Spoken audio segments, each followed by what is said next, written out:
Do you make or swear an oath on allegiance? And if so, to who? In terms of your job? In terms of my job, yeah. When you first join, you are asked to make oath of allegiance to Her Majesty the Queen. When you join, so you take an oath of office, and then you give your badge of office, you work out, and you do that. Yes. Here we go. Come on. A battle was fought in Brooklyn. Haitian soldiers killed 3,000 men. Much of the fighting took place in what is now Prospect Park and Greenwood Cemetery, as well as the Park low Slope blowers, neighborhood. illegal cocaine growers, starvation, profanity. First of all, I want to say thank you for agreeing to come onto the camera and have the interview, because more time when I speak to people in positions of supposed authority, they usually dismiss it and they don't want to air nothing about them, and true, they don't feel they have to. So I want to just give man an acknowledgement for that.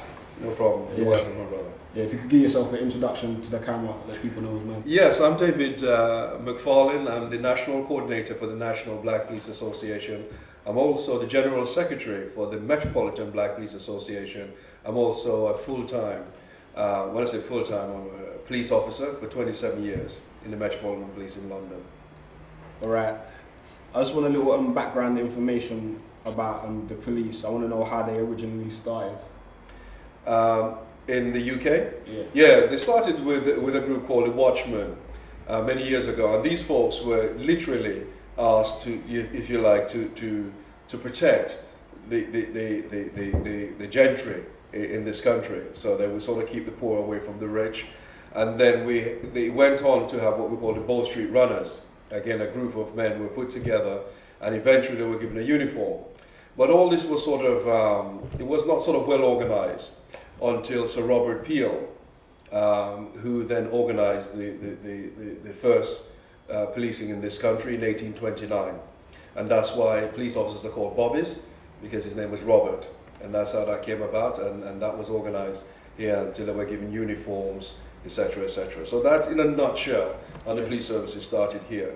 But it was, like I said, it was mainly a thing of protecting people's property, and then you would have those people, if you like, a line between the poor and the rich. Yeah. What role are they supposed to play in society today?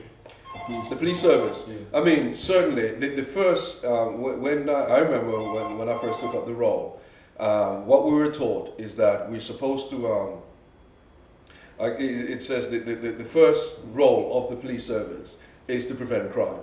So we should go out there to make sure crime doesn't happen. Well, it's very difficult, because once your back turned and someone's going to do something, it's very difficult to do anything about that.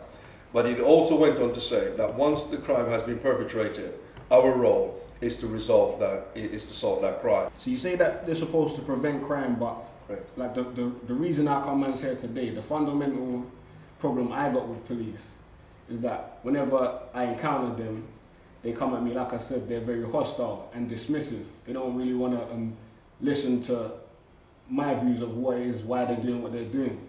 So I want to know what your views was of the police before you joined it yourself. So your own personal experiences with police prior to joining, what was that? Oh yeah, you were getting stopped, just like everybody else. Stop going to church, you know, you're on your way at night, either going to church or coming from church. Like I said, I live in the middle of Brixton. I used to, with friends in Tulse Hill, around there, Herne Hill.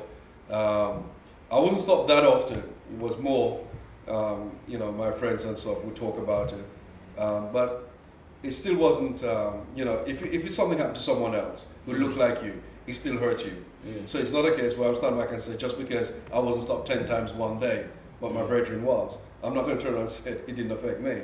So as far as I'm concerned, it does have that effect. So don't you think that it's hypocritical to join an organisation that is like consistently criminalising and targeting you and members of your community?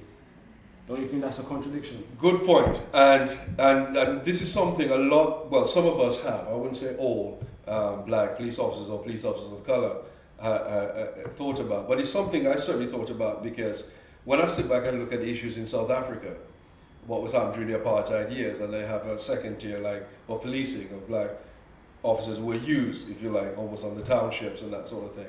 For me, that wasn't a good idea. That was using our people against our people. But I look at it and think, well, we have to make some changes. Now, we can have a right and throw petrol bombs, or we can go into these institutions and by going in there, make changes from within. Now, yes, some of us were deluded to think we could come in and make changes straight away. But it's a case of going in there and see what we can do. See what the problems are. See why is it would somebody walk down the street, see somebody innocent and want to pick on them? Or even think that they were doing a good job, and when it's pointed out to them that no, you're doing the wrong thing, why do they get upset? But the only way you're going to know somebody is that you have to talk to them. And if my memory serves me right, I think it was Martin Luther King says, the reason why we fear each other is because we don't know each other. And the reason why we don't know each other, because we don't talk to each other. So how was like your experience within the police, like when you joined them? So did you find that it was a lot of misunderstanding? How come there's a lot of hostility between like the black community and police? Or was it true that, yeah, they do treat man, like they unfairly target man purposely? Like, what was your experience? Right, my experience is basically, it's more than just misunderstanding. Yes, some of it was, where, you know, didn't give much thought about what they were doing. But some of it was much more than that. And from my experience, in terms of my research, as well as what I see, again, it's how people have been brought up. And I'm going to say something that might be controversial. But in the European society, Europeans are brought up thinking that they're superior to people of color. And what's even worse, and what's even unfortunate, is we're Africans who brought up thinking that they're inferior to Europeans. Now, with that in mind, so if somebody's walking around the streets thinking, well, I'm superior to that person, well, of course they're going to treat you like you're a subhuman being. And of course, if you feel that you're inferior to this person coming to you, you're going to constantly have that bridge between yourselves. And until we resolve that line, we're going to forever have all this that's going on. I'm not just going to go and start throwing out the net and taking everybody inside that net. Yes, I was treated unfairly by people, and it did hurt.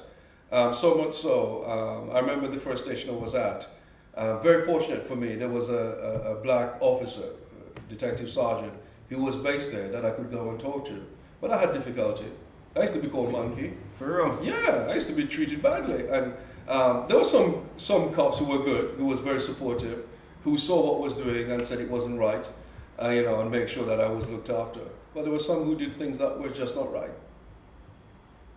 And that even facing all of that, you still think it's cool to work with the police? I'm not saying it's cool. All I'm saying is that I want to make changes. I've been in it now for 27 years. Yeah. And that's why we formed the Black Police Association. That's why we do all these things. Tell me what is the Black Police Association? Well, the Black Police Association was born out of the sufferings that we're talking about.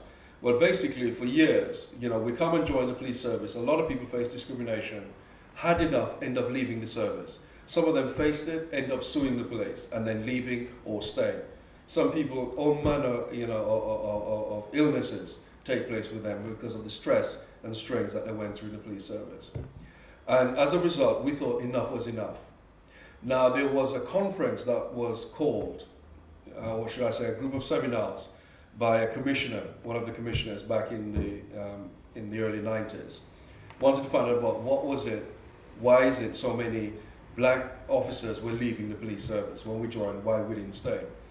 And now those seminars, it was held in Bristol in 1990.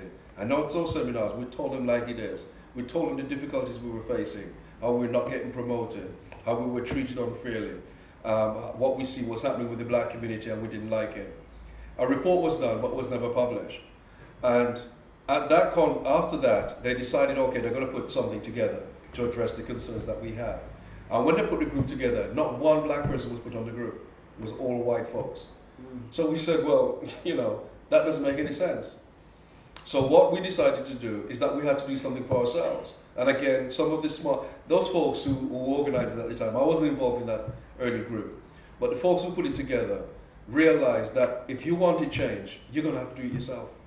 And so they formed this group. And it was controversial at that time, still is, but at that time, very much controversial. People were against it. It was all written up in the papers about, you know, we formed this radical group. But we wanted to do something. It was a survival technique in order to help those of us who wanted to stay in, as well as address the concerns that was happening in the community. And that's why that group was formed.